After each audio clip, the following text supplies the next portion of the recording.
This month marks National Child Abuse Prevention Month, and the Catholic Diocese of Arlington is taking to social media to raise awareness about the issue and how to protect children. Joining me now on Skype to talk more about the campaign is Deacon Mark Silva, Director of the Office of Child Protection and Victim Assistance for the Catholic Diocese of Arlington. Deacon, welcome to the show. All right, thank you. It's good to be here. Can you tell us a little bit more about the Church's efforts to protect children and why it's so important?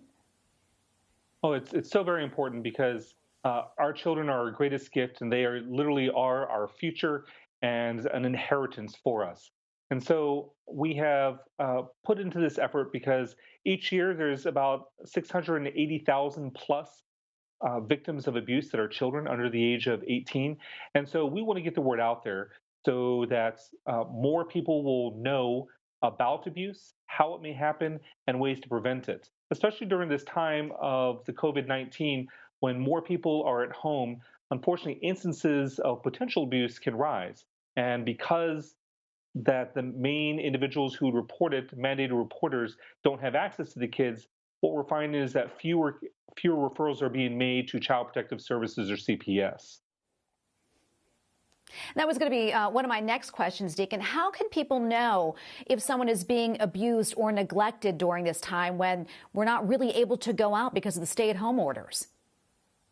It's difficult, to be honest, but abusers, really what they're looking to do is to isolate individuals from friends, family. Here in Virginia, we recognize 4 different types of abuse: sexual, physical, medical, and psychological. And abuse is really about power. It's about control. And so, to be honest, because there's the stay-at-home order, there's more of a propensity for that to be inflicted on those individuals. We should be looking for people who are more and more isolated, those who are not following up on their basic relationships.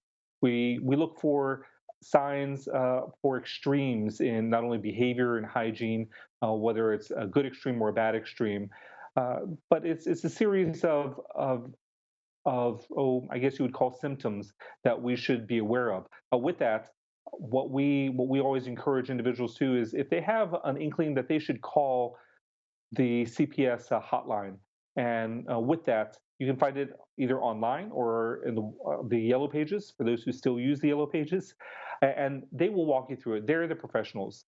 We give them what I like to say is if your spidey senses are tingling, just make that phone call, and they'll walk you through the questions, take the information, and help you make those next steps. This obviously is a very isolating experience for those who may be afraid to reach out for help. How can we support them and their children and their families during this time? Part of the reason that we're doing this campaign, this social media campaign, Bishop Burbidge is it is so much part of his ministry to protect the youth that one of the things that we know is that communities that start to learn and start to discuss child abuse and child neglect, well, we see the instances dramatically drop. And that's because there's more of an awareness. And when there's more of an awareness, it helps set up natural boundaries and also causes those who might have a propensity towards that to refrain a little more. I think some great things to do would be to reach out to your family, to your friends, whether it be through Skype, FaceTime, Google Hangouts, to check in, see how everything is going. Part of what allows an individual to share about this devastating experience that may be happening to them is that there's a relationship. And that relationship, once it's a trusted relationship, then individuals, they'll share.